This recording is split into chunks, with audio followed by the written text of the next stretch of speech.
तो भैया और राम राम। अपन है कलयुग के नारद मतलब अजय तिवारी। और 2 दिन पहले अपन ने एक इंटरव्यू शूट करो तो मैं कछु सवाल उठे थे तो मकान मार साहब के ऊपर, तो उन पे अपन और है दूसरा पक्ष भी ले वो आए कि इन सवालन में कितनी सत्यता है या फिर निराधार है। तो गुरुजी सबसे पहले अपना सवाल है कि वे कह रहे थे कि तुम्हारी जो कमेटी की लिस्ट है स्थायी सदस्य वाली, तो उनमें तुमने फेरबदल करो या फिर उन्हें बिना नोटिस को हटा दो। साधारण सभा के 697 सदस्य हैं। लंबे समय से जो साधारण सभा के सदस्य बने हुए हैं उनको विधिवत डाक जाता है, रजिस्टर डाक जाती है। तो डाक लगातार जाने पर भी बहुत से साधारण सभा के सदस्य आते नहीं हैं। लगातार उनकी अनुपस्थिति के कारण निवेदन करने के फलस्वरूप उनकी असमर्थता के कारण प्रबंध समिति अपनी साधारण सभा की जो विशेष मीटिंगें होती हैं ऐसे महान भावों को साधारण सभा की जो समिति बनी है उससे बाहर कर दिया जाता है। अच्छा, तो उनको पहले नोटिस दिया है? सभी का नोटिस, सभी को नोटिस पहुंचा है? सभी को नोटिस जाता है, सभी को। गुरुजी सवाल ये था कि आपने धमकी उन्हें दी या नहीं दी? नहीं, ये सब चीजें नहीं है। अभी हमारे लिए हमारे सभी जो साधारण समिति के सदस्य पूजनीय है, भले ही चाहे वो जैसे हों। हम सभी का सम्मान करते हैं, उनके चरणों में अपना शीश झुकाते हैं और अपनी तरफ से हमारे लिए ये सब शब्द नहीं निकलते कभी। ये तो कहीं से ऐसी अफवाह है, ऐसा कोई विषय नहीं है। अच्छा, और अभी हम रास्ते में आ रहे थे तो आपके काफ़ी छात्र मिले जी। तो उन्होंने ये कहा कि आपके इंटर कॉलेज की जो हालत है जी बिल्डिंगन की वह काफ़ी ज़्यादा ख़राब है। अब निसंदेह ये क्या है कि 1938 की संस्थान है। आप सामने दादाजी बैठे हुए हैं यहाँ, 85 साल के हो गए, सब लोग बैठे हुए हैं। संस्था में पुनर्निर्माण की आवश्यकता रहती है। और तो अब ये हम वो लड़के जानना चाहते हैं जी कि जैसे आज आपको हमारा इंटरव्यू हो, हमने जो सवाल उठाओ कि आपकी बिल्डिंग इमारत काफ़ी जर्जर है। हाँ जी, ये दिखाई भी दे रही है जी। तो ये इनमें कितने समय के बाद हम अपेक्षा करें, मतलब कितने समय के बाद आपसे उम्मीद करें कि ये सब चीजें सही हो जाए? ये इसमें क्या है कि उत्तर प्रदेश सरकार की तरफ से भी अलंकरण योजना एक आई है जो पूरे प्रदेश में माननीय योगी जी, हमारे पूज्य योगी महाराज जी हैं, उनने जितने भी पुराने ऐसे विश्वविद्यालय हैं उनके पुनर्निर्माण के लिए, जर्जर जो बिल्डिंगें हैं उनके लिए उन्होंने फंड रिलीज किया है। तो हमारे विद्यालय में भी पूज्य स्वामी जी, पंडित परमानंद जी, दीवान सत्तुगुण सभी का कृपा है, आशीर्वाद। तो वो 50 लाख के करीब ग्रांट आया है। तो हाँ, तो आप समय बताएं मुझे कि आप मुझे बुलाएंगे कि भैया अब ये सही हो चुका है, आप पहले देख के गए थे, अब आप हालात देखिए। अभी भी सभी सम्मानित सदस्यों की कृपा से और सहयोग से, क्योंकि ये संस्था सब जन सहयोग से ही बनी हुई है। समाज के हर वर्ग, हर जाति का इसमें योगदान है। मेरे पास अभी लिस्ट है, मैं आपके माध्यम से अपनी महान जनता को भी निवेदन करता हूँ, पुरानी पीढ़ी नई पीढ़ी सभी को, कि उनका आशीर्वाद संस्था पे बना रहे। पूज्य स्वामी जी गरीब से गरीब जनता के पास जाते थे, शादियों में जाते थे, उनके घर जाते थे, गांव जाते थे। 10-10 पैसा उन्होंने जनता ने दिया है। 10-10 पैसे का मेरे पास रसीद है।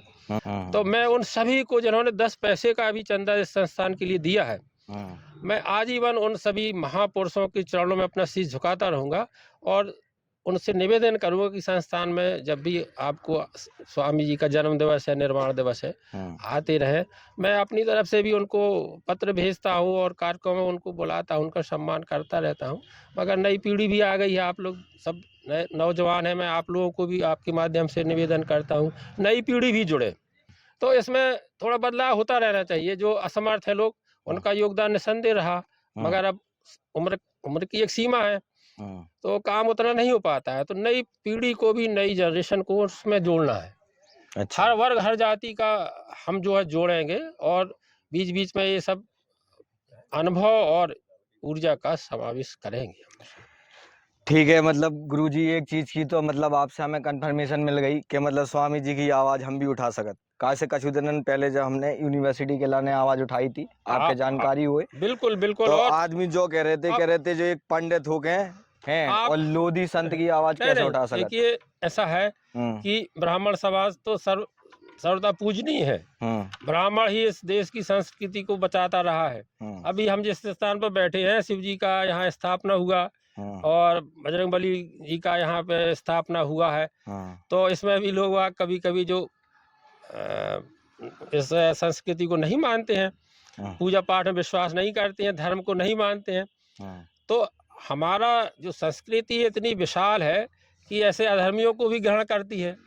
अच्छा, जो ऐसे कम, हाँ, नास्तिकों का भी सम्मान है। चारवाक का दर्शन आपने देखा। हमारा जो दर्शन संस्कृति है सभी के लिए है, कर्म योगी, ज्ञान योग, भक्ति योग। एक सवाल और है आपसे कि यूनिवर्सिटी जैसे सरकारी यूनिवर्सिटी की मांग चल रही है, मतलब मैं खुद व्यक्तिगत चाहता हूँ, इंजीनियर हूँ, कंप्यूटर इंजीनियर, तो मुझे लगता है कि शायद अगर अपने क्षेत्र में यूनिवर्सिटी बन जाए सरकारी तो ये काफ़ी बड़ी बात होगी, काफ़ी अच्छी बात होगी निस्संदेह। तो इस मामले में मतलब आपका क्या मतलब विचार है कि बननी चाहिए या नहीं? बहुत समय से देखिए अजय जी, पूज्य स्वामी जी का ये सपना था कि ये संस्थान जो है कभी विश्वविद्यालय बने। आपके माध्यम से और इस क्षेत्र की महान जनता को, यहाँ के जो जनप्रतिनिधि हैं उनसे भी मैं निवेदन करता हूँ कि पूज्य स्वामी जी का ये सपना निश्चित रूप से अगर हम लोग पूरी ताकत से लगेंगे तो आने वाले समय में, जैसे अभी IIT का भी घोषणा वो झूठा निकल गया, लेकिन विश्वविद्यालय एवं IIT दोनों के लिए उत्तर प्रदेश सरकार अगर यहाँ पे जमीन की जैसे मांग करती, मैं बार बार कहता हूँ कि हमारे तीनों शिक्षण संस्थान, चाहे वो डिग्री कॉलेज हो, संस्कृत महाविद्यालय हो, सभी संस्थान के जो अध्यक्ष हैं और कार्यकारिणी के लोग हैं, विद्वान लोग हैं सभी, तो उनको छोटी चीज़ें जो गड़बड़ियाँ हो जाती हैं वो सब दूर करके और पूज्य स्वामी जी का ये सपना पूरा करना चाहिए, ताकि हमारे जो क्षेत्र की नए जवान हैं और मातृशक्ति है उनको रोजगार मिले।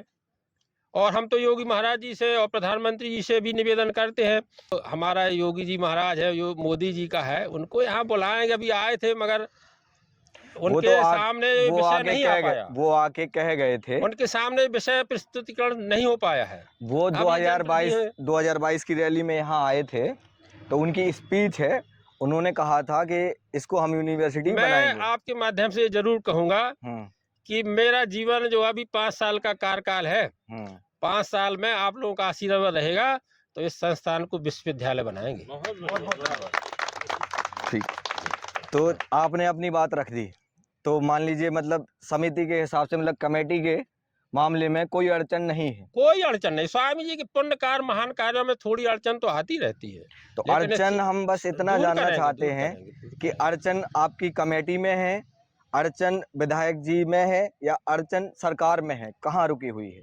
बस हम ये अड़चन थोड़ा सा समझना चाहते हैं, बच्चे भी समझना चाहते हैं कि कौन इसमें ऐसा व्यक्ति है देखिए जो पीछे ढकेल रहा है। ये काम जनप्रतिनिधियों के माध्यम से आसान हो जाता है। जनप्रतिनिधि भी प्रयास करें और संस्था के जो प्रमुख लोग हैं और महान जनता, इतनी ताकत होती है। मैं तो ये उम्मीद करता हूँ कि मैं आदरणीय पूज्य योगी महाराज जी को इस विद्यालय में कभी, उनको मेरी इच्छा है कि वो यहाँ पधारें, ऐसा हम लोग ताकत से उनको एक बार लेवा लाए यहाँ, और योगी जी महाराज जब यहाँ पे आ जाएंगे ना, विश्वविद्यालय निश्चित बनेगा। मैं यही उनसे उम्मीद करता हूँ।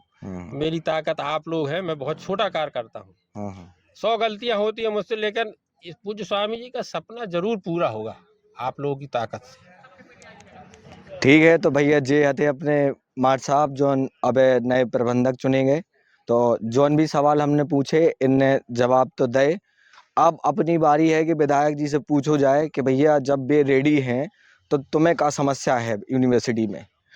तो ई के साथ अपन अपनी वाणी के विराम दे रहे। नमस्कार, धन्यवाद।